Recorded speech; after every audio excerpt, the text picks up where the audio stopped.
తెలంగాణలో phone tapping అంశం పెద్ద ఎత్తున దుమారం రేపింది. నిన్న ఎస్ఐబి చీఫ్ ప్రభాకర్ రావును కూడా సిట్టు విచారించింది. దాంట్లో కొన్ని కీలకమైనటువంటి విషయాలను కూడా ప్రభాకర్ నుంచి రాపట్టేందుకు ప్రయత్నించినప్పటికీ ఎక్కడ కూడా కొన్ని విషయాలకు ఆయన దాటివేసినట్టు తెలుస్తుంది. ఇదే విషయం మీద మనతో మాట్లాడడానికి గతంలో మాట్లాడినటువంటి బీజేపీ ఎమ్మెల్యే పాల్వాయి హరీష్ బాబు ఉన్నారు. ఒకసారి మాట్లాడించేటువంటి ప్రయత్నం చేద్దాం. సార్ నమస్తే. చూసాం సిట్టుకు సంబంధించి నిన్న ఎస్ఐబి చీఫ్ను విచారించింది. గతంలో అమెరికా నుంచి తీసుకురండి, ఖచ్చితంగా ఆయన నుంచి చాలా ఇన్ఫర్మేషన్ లాక్కుంటామని మేము ఈ పార్టీ మీద ఆరోపణలు చేశారు. నిన్న జరిగినటువంటిది ఆ విచారణ, ఆయన నుంచి ఎంక్వైరీ అనేది కాస్త అటు ఇటుగా సాగిందని తెలుస్తుంది. దాని మీద ఏమంటారు? ఈ ప్రభుత్వం ఏది మొదలుపెట్టినా ఆరంభ శూరత్వమే. ఏ విషయంలో కూడా లాజికల్ కంక్లూషన్కి తీసుకొద్దామనే ఆలోచనే లేదు ప్రభుత్వానికి. ఈ విషయంలో కూడా అదే తేటతెల్లమైంది. ప్రభాకర్ రావు పెద్ద విలను ఈ ఫోన్ ట్యాపింగ్లో. కేసీఆర్ ఆయనతో అడ్డగోలు కార్యక్రమాలు చేయించాడు. కనీసం కుటుంబ సభ్యులతో మేము మాట్లాడుకున్న కన్వర్జేషన్స్ కూడా రికార్డ్ చేసి ప్రభుత్వం దగ్గర, ఆనాటి ప్రభుత్వం దగ్గర మొత్తం సమాచారాన్ని పెట్టుకొని మమ్మల్ని ఇబ్బంది పెట్టే కార్యక్రమం చేశారని ఆరోపణ చేశారు. ఈయన ముఖ్యమంత్రి అయి 18 సంవత్సరాలు అయింది. రెడ్ కార్నర్ నోటీస్ ఇచ్చిండ్రు, అమెరికా నుంచి ఆయన రప్పించిండ్రు. ఇప్పుడు ఏం చేయబోతున్నారు? ఆయనను అరెస్ట్ చేస్తాం, ఆయన కటకట పాలు చేస్తాం, ఆయన ద్వారా కూపీలాగి అప్పటి ముఖ్యమంత్రిని, అప్పుడున్న మంత్రులు ఎవరైతే దీంట్లో ఇన్వాల్వ్డ్ ఉన్నారో వాళ్ళందరినీ కూడా శంకరగిరి మాన్యాలు పట్టిస్తాం, కటకల పాలు చేస్తామని చెప్పడం జరిగింది. ఇవాళ ఏమైంది? తీరా చూస్తే మళ్ళీ ఏదో కాంప్రమైజ్ ఫార్ములా నడుస్తున్నట్టే కనిపిస్తుంది. నేనేమంటా అంటే ఈ రేవంత్ రెడ్డి గారికి అసలు దేని మీద పట్టుదల లేదు, దేని మీద ఆలోచన లేదు. ఆయన కేవలం ఆయన కుర్చీని కాపాడుకోవడానికి, ఆయన సంపాదనను కాపాడుకోవడానికి పనిచేస్తున్నాడు తప్పించి నిజంగా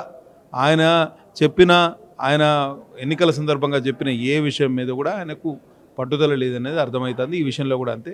నేను ఒక్కటే అడుగుతున్నా రేవంత్ రెడ్డి గారిని, ఒకవేళ మీకు చేత కాకపోతే చెప్పండి, కేంద్ర ప్రభుత్వ సంస్థ సిబిఐకి ఉత్తరం రాయండి.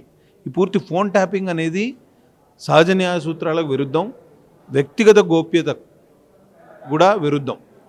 చట్టాలను పూర్తిగా తుంగలో దొక్కి మీకు అందరికీ తెలుసు, దుబాక ఎన్నికల సందర్భంగా, హుజురాబాద్ ఎన్నికల సందర్భంగా, అటు తర్వాత మునుగోడు ఎన్నికల సందర్భంగా ప్రతి మండల కేంద్రంలో ఒక ప్రైవేటు ఏజెన్సీలను పెట్టుకుని ఫోన్ ట్యాపింగ్ చేసిండు ఈ ప్రభాకర్ రావు గారు. ఆయన వ్యవస్థ మొత్తం ప్రభుత్వ కనుసరణలోనే ఈ వ్యవహారం నడిచింది అని అందరికీ తెలుసు.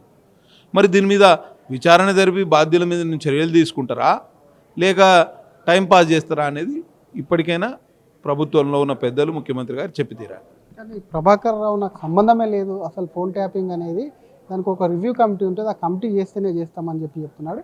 తను 4 గంటలకు రీజన్ చేస్తే 8 గంటలకు హార్డ్ డిస్కులు అన్నీ కూడా వాటి అన్నింటినీ కూడా నాశనం చేస్తారు. కాబట్టి తనకి ఏమాత్రం తెలియదు అని చెప్పి రిటర్న్గా సిట్ అధికారులనే ప్రశ్నిస్తున్నాడు అని చెప్పి కొంత సమాచారం. సరే, రివ్యూ కమిటీలో ఎవరున్నారు? వారికి ఇచ్చిన సమాచారం ఏంటిది? వాళ్ళు ఎవరైతే ఆ ఎవిడెన్స్ అంతా ధ్వంసం చేయమని చెప్పింది ఎవరు, చేసింది ఎవరు? దీని మీదనైతే విచారణ జరగాలి కదా. ఆ ప్రూఫ్స్ ఎక్కడున్నాయని అడుగుతున్నాడు. ఆయనకు తెలియకపోతే ఎవరికి తెలియాలి? ప్రభుత్వంలో ఉన్న పెద్దలు విచారణ చేస్తే కానీ తెలిసేది. ప్రభాకర్ రావు దగ్గర సమాచారం ఉందని మీరే చెప్పారు. ఇప్పుడు సమాచారం నా దగ్గర లేదని ప్రభాకర్ రావు చెప్తున్నాడు. మరి దానికి బాధ్యత ఎవరు వహించాలి? ఊపి అయితే లాగాలి కదా, తీయలాగితే డొంక అయితే కదలాలి కదా.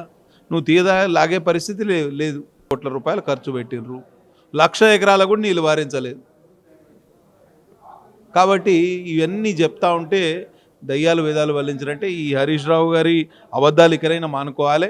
అసలు ఆయన తిమ్మిని పంపించేయడంలో, అబద్ధాలను నిజాలుగా చూపించడంలో, గోబెల్స్ ప్రచారం చేయడంలో ఆయన మించిన వాళ్ళు లేరు. Thank you sir. ఇది ఫోన్ ట్యాపింగ్కు సంబంధించినటువంటి అంశంలో ఆయనను లోతుగా విచారణ చేపట్టాల నుంచి అనేక అంశాలు రాబట్టాలి. గతంలో ఫోన్ ట్యాపింగ్ గురించి మాట్లాడినటువంటి సీఎం అయితే చాలు, మిగతా విషయాలన్నీ పక్కకు వెళ్తే దాన్ని ఖచ్చితంగా కూడా కేంద్ర ఏజెన్సీలకు కూడా ఇస్తే ఖచ్చితంగా అసలు విషయాన్ని బట్టబయలు చేస్తాం. భార్యాభర్తల మధ్య ఫోన్ ట్యాపింగ్ కూడా చేసి వీళ్ళు ఒకవైపు దాన్ని కూడా మిస్యూజ్ చేశారు. కాబట్టి దాని మీద ఖచ్చితంగా లోతైనటువంటి విచారణ జరిపిస్తున్నారు. కాళేశ్వరం మీద హరీష్ రావు అనేక అబద్ధాలు ఆడుతున్నారు, అబద్ధాలకు బ్రాండ్ అంబాసిడర్గా వ్యవహరిస్తున్నారని చెప్తున్నారు. తమ్మిడి అట్టి వద్ద కూడా నీటి లభ్యత లేదని చెప్పడము, ఇవన్నిటి కూడా దాటవేసే ప్రయత్నం కూడా చేయడం, కేవలం ఎస్కలేషన్ అవినీతి డబ్బుల కోసం ఇదంతా కూడా ప్రాజెక్ట్ అక్కడి నుంచి కూడా అటు మేడిగడ్డకు మార్చారని చెప్పి BJP MLA Palvai Harish Babu fire అవుతున్నారు. కెమెరామ్యాన్ గజపతో శ్రీధర్, RTV, హైదరాబాద్. ఇండియా పాకిస్తాన్ తాజా అప్డేట్స్ కోసం డౌన్లోడ్ చేసుకోండి RTV లైవ్ యాప్.